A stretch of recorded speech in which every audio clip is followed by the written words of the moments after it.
ಕರ್ನಾಟಕ ರಾಜ್ಯ ಹಿಂದುಳಿದ ವರ್ಗಗಳ ಆಯೋಗದ ಜಾತಿ ಗಣತಿ ಎಂದು ಕರೆಯಲ್ಪಡುವ ಸಾಮಾಜಿಕ ಆರ್ಥಿಕ ಮತ್ತು ಶೈಕ್ಷಣಿಕ ಸಮೀಕ್ಷೆಯಿಂದ ಉಂಟಾದ ಜಾತಿ ಗೊಂದಲವನ್ನು ಪರಿಹರಿಸುವ ಕುರಿತು ಚರ್ಚಿಸಲು ಮುಖ್ಯಮಂತ್ರಿ ಸಿದ್ದರಾಮಯ್ಯ ಗುರುವಾರ ವಿಶೇಷ ಸಚಿವ ಸಂಪುಟ ಸಭೆ ಕರೆದಿದ್ದು, ಸರ್ಕಾರದ ನಿರ್ಣಯದ ಕುರಿತು ತೀವ್ರ ಕುತೂಹಲ ನಿರ್ಮಾಣವಾಗಿದೆ.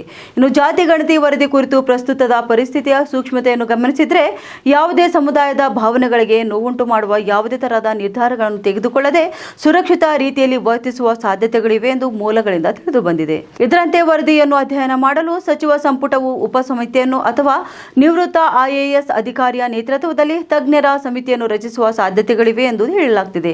ಇಲ್ಲದೆ ವರದಿ ಕುರಿತು ಚರ್ಚಿಸಲು ವಿಶೇಷ ಅಧಿವೇಶನವನ್ನು ಕರೆಯಬಹುದು ಎಂದು ಮೂಲಗಳು ತಿಳಿಸಿವೆ. ಇನ್ನು ಹಿಂದುಳಿದ ವರ್ಗಗಳ ಮೀಸಲಾತಿ ಪುನರ್ರಚಿಸಲು ಆಯೋಗದ ಶಿಫಾರಸುಗಳ ಬಗ್ಗೆಯೂ ಸಂಪುಟವು ಚರ್ಚಿಸುವ ಸಾಧ್ಯತೆ ಇದೆ. ಇಂದು ಸಂಜೆ 4ಕ್ಕೆ ವಿಶೇಷ ಸಚಿವ ಸಂಪುಟ ಸಭೆ ನಡೆಯಲಿದ್ದು, ಯಾವ ತೀರ್ಮಾನ ಹೊರಬೀಳಬಹುದು ಎಂಬ ಕುರಿತು ತೀವ್ರ ಕುತೂಹಲ ನಿರ್ಮಾಣವಾಗಿದೆ.